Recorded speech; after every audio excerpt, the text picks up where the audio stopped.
it's Reagan and welcome back to another video. Today we are filming the big one, the video that takes literally a year in the making, and that is my favorite books of 2021. That's right, I've narrowed down, I want to say, the about 80 books I have read this year to my top 10.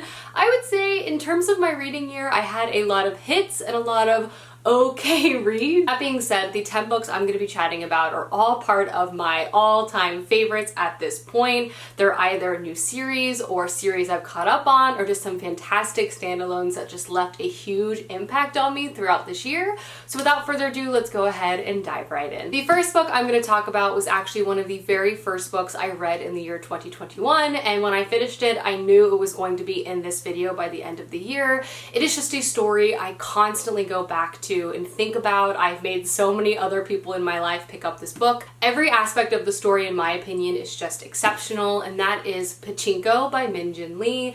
This is a historical fiction story that actually spans 4 generations of one proud immigrant family, and it opens in the year 1900, and we follow one of our primary main characters, Sunja, as she makes the decision to leave her home country, Korea, and move to Japan to raise her future family. This, again, is a story that follows a multitude of different points of view. I'm not kidding when we say we're spanning so much time and so many different people directly within this family, but also connected to this family. Through all of these different perspectives, we just get this picture of life and living and just struggling to find one's place in a culture that honestly isn't very accepting of them. This is a quiet but incredibly powerful and moving story of one specific family that speaks also to a larger experience. Personally speaking, this was also a topic I personally did not know much about before picking this book up. Just the quiet narration and the intimacy we had with this family was just stunning.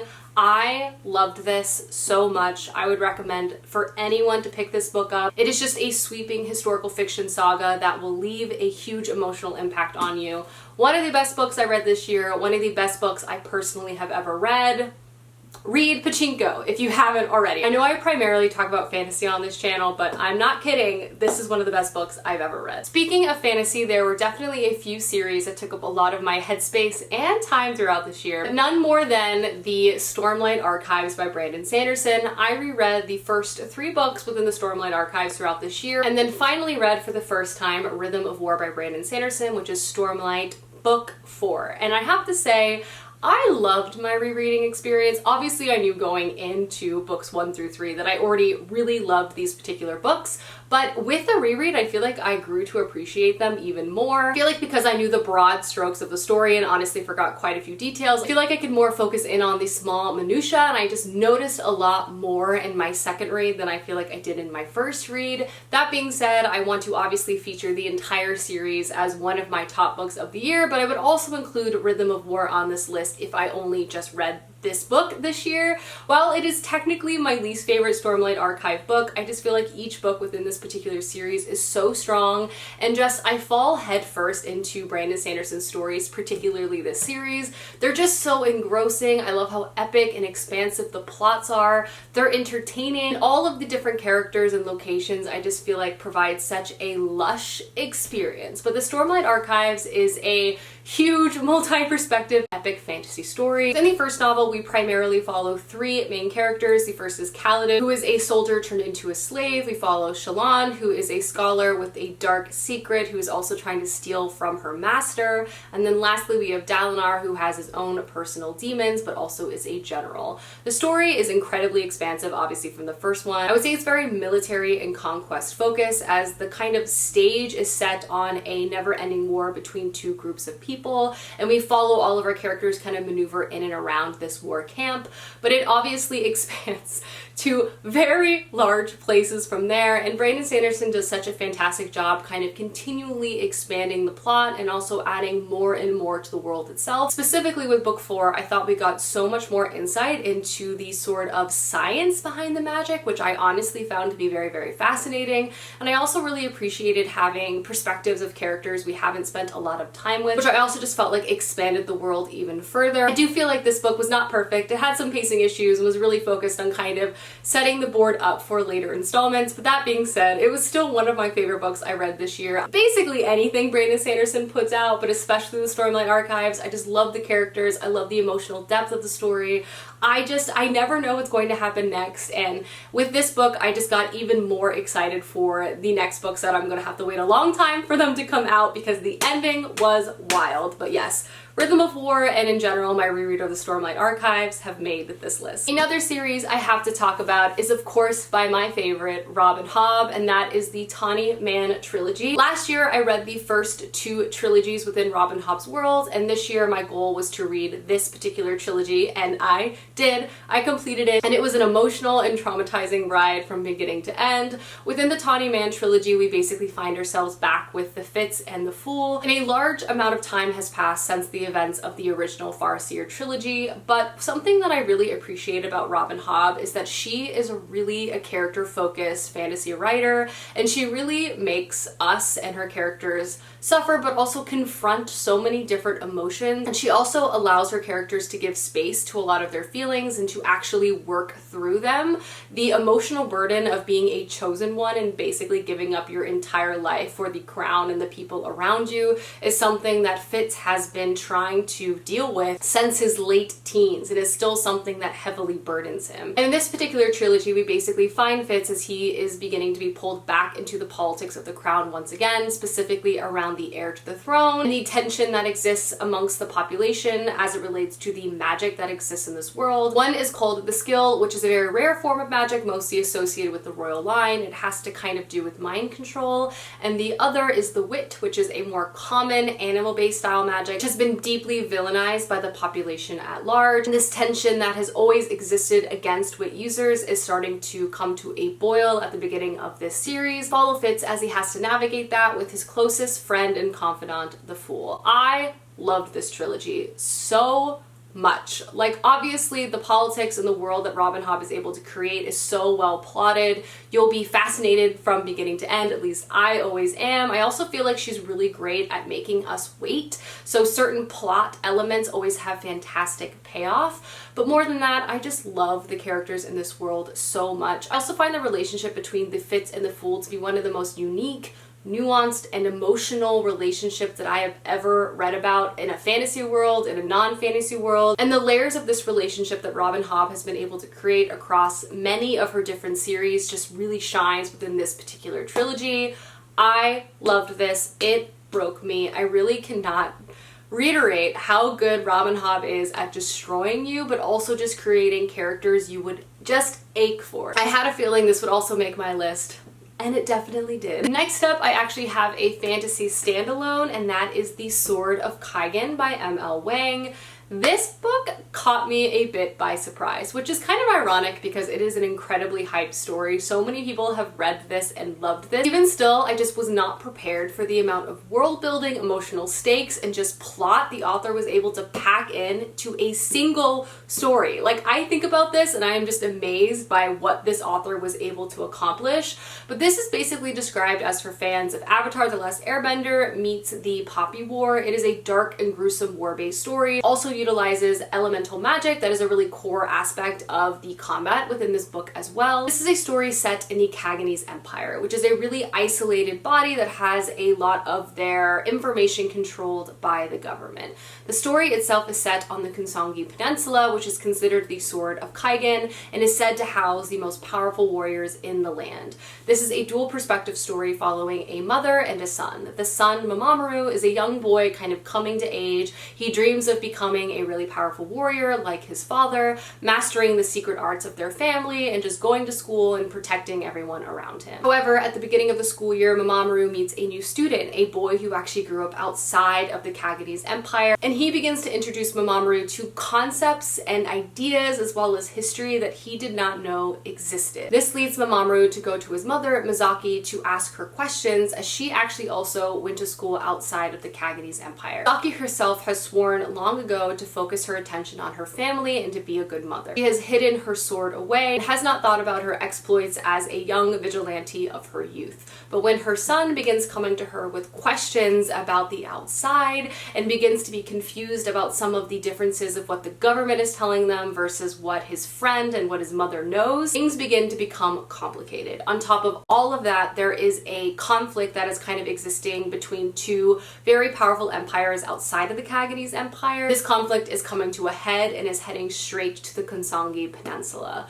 This book is just excellent. There is literally so much to love within this story, but to start off, the combat is just so well written. It's visual, it's harrowing. The combination of samurai swordplay with this sort of elemental magic component is as cool as it is brutal. But my favorite aspect of this book is this sort of complicated relationship between mother and son, but specifically following Misaki's storyline, learning about her past, but also seeing her take on the mantle of protecting her family in the present. This book has a lot of character work, a lot of complicated character moments, but the way the author is able to focus in on motherhood, specifically within a fantasy space, was just so great. And then all of this is wrapped up in a world with high stakes politics. The amount of world building the author was able to create within this story is astonishing. All of that is played out within a single fantasy book to great success. Also perfect if you're not in the mood to start a new fantasy series, because again, this is a standalone. The next book on my list might hit a little too close to home, but honestly was one of the most captivating books I read this year, and that is Parable of the Sower by Octavia E. Butler. This book has stayed with me ever since I read it. It's just one of the most on-the-nose post-apocalyptic stories I truly have ever encountered, but could not recommend more. This is a story set in the near future in California after a climate crisis has basically thrown society upside down. Now, California and the United States is full of many different dangers, from pervasive water shortages to vagabonds roaming the street willing to do anything to live another day.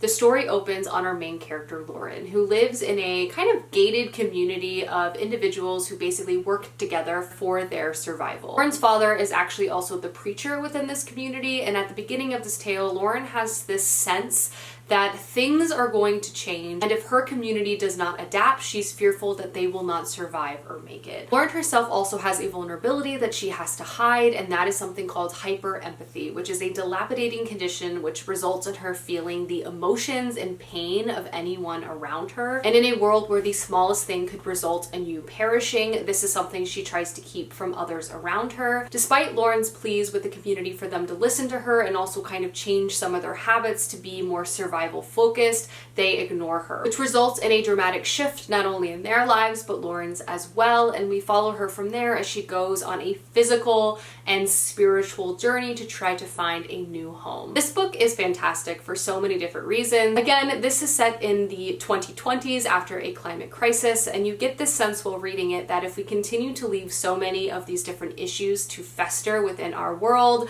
this could very well be a reality sooner rather than later, which kind of gives an intensity to the overall tale that it might not have, because it just feels so real and so possible. Also really enjoyed structurally how this book was written. It kind of reads like diary entries from Lauren as she's working through not only her day-to-day life living within this community, but also as she starts to work through her own spiritual journey and the creation of her own religion that better fits the world as it currently is. This book walks the balance of being horrifying and terrifying as you kind of watch society crumble to a place that feels very tangible to us, but also having this feeling of hope and perseverance as we see our main character not only fight through what seem to be impossible odds, but also try to carve out a new perspective in the world itself. I loved following Lauren. I really need to read the sequel of this particular story, but The Parable of the Sower is just, again, one of the best books I've ever read. I feel like you could read this book and write an essay about it. There's just so much to unpack. There's so much to talk about. It's not very long, but it will leave you reeling. It will leave you thinking.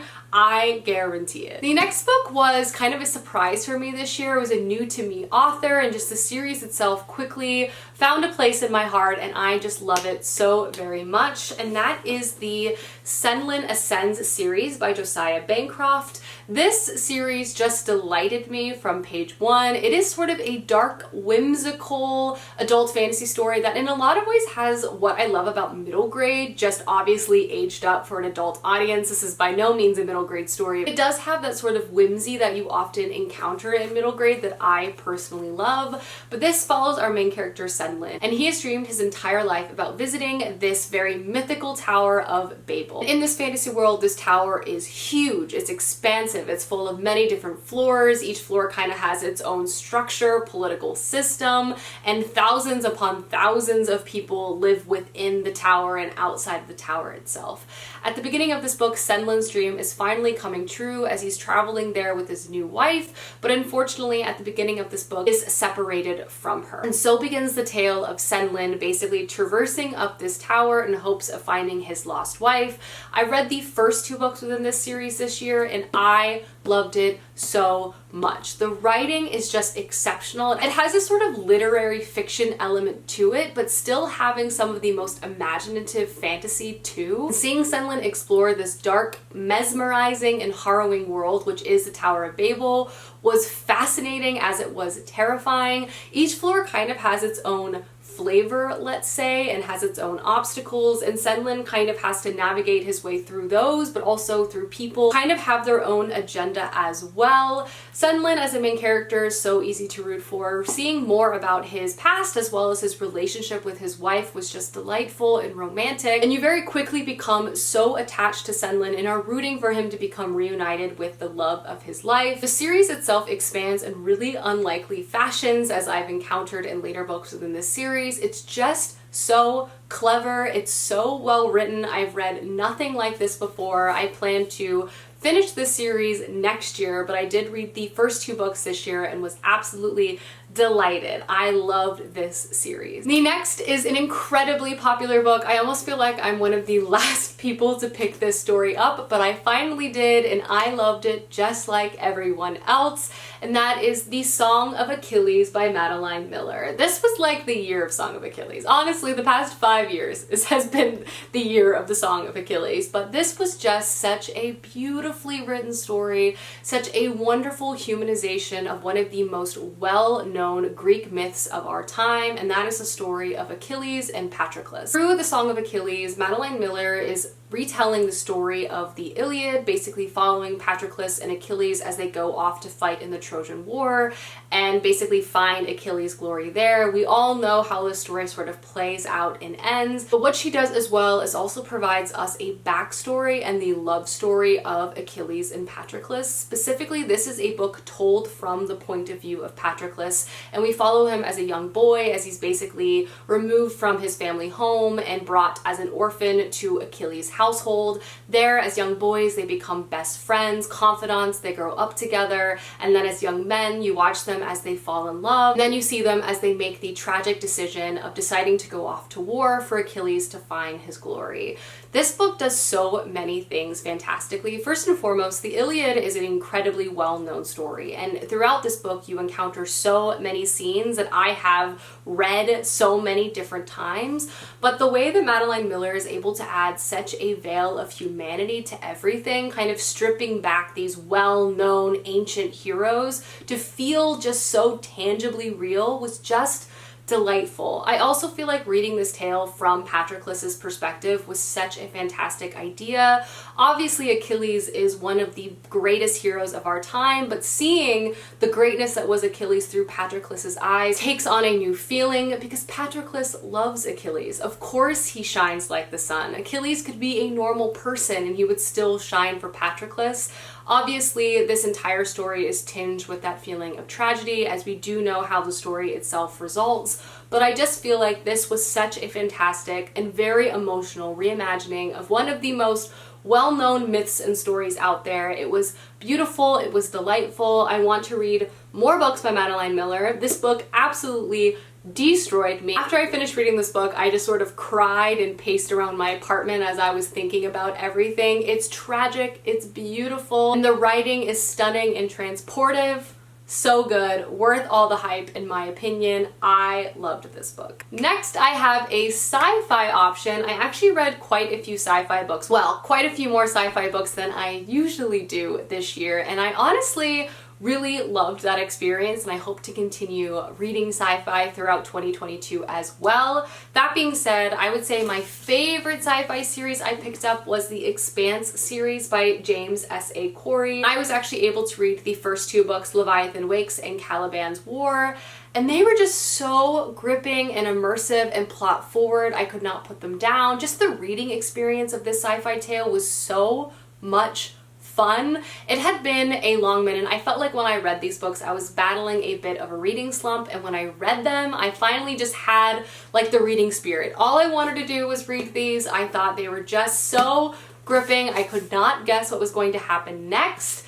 And I really was delighted by books 1 and 2. But the Expanse series primarily follows one of our main characters, Holden, and he is a ship captain. And in the first book, he comes across an abandoned ship, basically on his way back from transporting different mining material to a faraway station. There he encounters a scientific secret that people have killed for in the past and would continue to do so. This discovery acts as the spark that sort of lights off an inferno that is the tinderbox within this system. There is a lot of political tension between Earth, Mars, and a system of space stations called the Belt, and this discovery acts like a catalyst to bring about war within this system itself. Outside of following Holden, we also follow another main character named Detective Miller. He's hired to try to locate a missing girl, and while he thinks the search itself is impossible, the family is very wealthy, so he is on the case. And this investigation actually brings him to cross paths with Holden, and the story begins to spiral out from there. The Expanse series is just so explosive. If you want something that is absolutely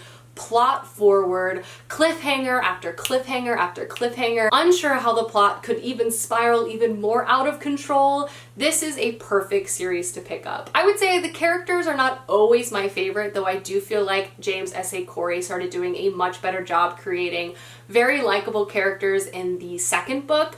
The plot of this is just so excellent and so much fun and terrifying and gross and gruesome that you just won't be able to put it down. James S.A. Corey also plays with kind of macro level conflict. War happening between huge political powers within the system is very much present throughout the first two books. But there's also micro level conflicts that exist as well. We get a more intimate storyline as our characters try to solve a mystery that kind of exists within this sort of macro issue. I can't wait to read more books within the Expanse series next year. The first two were just absolutely explosive. If you want something that will just sweep you away, if you're in a reading slump, this is a fantastic series to pick up. And the next book I'm going to talk about is The Blade Itself by Joe Abercrombie. This was a book that was high on my TBR for 2021, and I am delighted that one, I got to read this book this year, but also just how much I loved it. I feel like just based on how I talked about Robin Hobb, I clearly love character-focused fantasy stories, and that is definitely at least what this first book within the First Law trilogy is. And this particular book is honestly a little bit hard to describe because it is so character-focused. But The Blade Itself is the first book within a grimdark fantasy story where we primarily follow three main characters, but we also have a few secondary perspectives that are also important to the plot as well. Those main characters are first Logan, who is sort of a mercenary type warrior from the north. You basically open on his chapters as he's fighting off some sort of enemy, and he is badly injured and sort of separated from his crew, and he decides almost arbitrarily that it's a good idea for him to travel south. He's kind of listless in life, sort of seeking this idea of vengeance, and he is now, at least at the beginning of the story, searching out a magi. The other main character we follow is Glokta, and he is a man who is an inquisitor, which basically means he investigates people and tortures people to indict them for crimes against the crown. Glokta himself used to be a very famous soldier, but during the war he was captured and tortured, which resulted in him having a lot of lifelong injuries. Due to this, he now has a new profession as an inquisitor, and you see him as he tries to get more entangled into the politics of his particular land. The last main character you follow is Giselle, and he is a pompous and annoying rich aristocrat who is training for a sword competition. All of these points of view seem very, very disparate from one another, and they are in fact incredibly disparate from one another, but slowly very, very slowly their storylines begin to intersect. And I would say so much of this first book is really just setting the stage, setting up the board for the action and plot that's going to result in books 2 and 3. And this particular installment was so much just about getting into the characters' head, getting familiar with them, growing to like them, because even though all of them are honestly terrible in their own ways, you really grow very attached to them. My favorite character is Glokta, and the man tortures people for a living, and yet like I stan Glokta till the day I die. I just loved Joe Abercrombie's writing. I find it to be incredibly fascinating, just this world and the plot. I also feel like because it's grimdark and a lot of these characters don't follow the typical sort of hero structure, the plot itself is incredibly unpredictable because of that. I don't know what these characters are going to do, and trying to tease out their motivations was just fascinating. I really enjoyed book 1 and the First Law trilogy. I feel like I'm going to love books 2 and 3 even more, and I do plan to read them very, very soon. This book really, really caught me off guard. I was expecting to like it, but I wasn't sure if I was going to love it, but wow, I am invested. I love these characters, and I'm just fascinated by this world, and I can't wait to see a bit more world building and a bit more plot unfold later installments. But all of that I do feel like was a very intentional sort of slow burn that we got within book 1. And the very last book I'm going to talk about is also the final book within one of my favorite trilogies of all time. It feels a little poetic to end it here, and that is Jade Legacy by Fonda Lee. This was one of my most anticipated releases for 2021, and I read it in the first week of December, and oh my gosh, did this book absolutely destroy me from beginning to end. The Greenbone Saga is just by far and away one of my favorite fantasy series out there. I featured it in my favorites video last year. I featured it in my top 10 all-time favorite fantasy series. I talk about it a lot. And with my undying love for this particular series, I would say the third and final installment had almost impossible expectations to live up to, and honestly, to my great relief, it did, and I loved it from beginning to end so much. But if you're not familiar, the Greenbone Saga is an Asian-inspired urban fantasy story set in the fictional place of Kygen. There is a substance called jade that some individuals are able to wear, and they become faster, stronger, all of those things. In this place, the production and selling of this very powerful material is actually controlled primarily by 2 crime families. These 2 crime families also control a lot of other things, from business to industry and just the land in general. Throughout this particular trilogy, you follow a multitude of different perspectives, primarily within one of these powerful families, and you kind of see them through huge swaths of time take on a turf war that has begun to heat up in book 1. This book series is explosive. There's so much combat, there's so much tension, from family to literal combat. Character arcs that you experience throughout each book and just throughout the entire series is just chef's kiss. I love this series from beginning to end, and I'm happy to report the third and final book was an excellent ending to this very beloved trilogy. For this third book, we actually covered a huge expanse of time, and a lot of it was actually kind of passing on from one generation to another, which was an element I was not expecting, but really enjoyed. I also felt like it provided a lot of necessary time for the plot points to marinate in a way that they would be very satisfying. Fonda Lee just always catches me off guard, and the sort of explosive moments within this series are just so good. Not to mention, of course, the combat is always fascinating. I would say my favorite elements are actually usually ones that are political in nature. It's so cool to kind of see how the economic enterprise of these 2 crime families continued to balloon as things like globalization and other political realities outside of Kygen began to influence the story. And I just feel like all of that culminated in this third book. I just feel like Fonda Lee did such a great job kind of bringing this trilogy to a close. It destroyed me. Like, this was not an easy read, it was not an easy ride, but wow, was it so good, and I'm just so happy that I loved it. And obviously when I finished, I was like, making my top books of the year. If you have not checked out the Greenbone Saga, I highly implore you to do so. You can also rest easy knowing that it is a fantastic trilogy from beginning to end. No dud ending here, I have to say it. Alrighty guys, those are my favorite books of 2021. Please let me know down below some of your favorite reads of the year, as I would love to check them out. This is always my favorite time of year to make my TBR get even more out of control. But I hope you guys enjoyed this video, and I will see you soon with another one soon. Goodbye!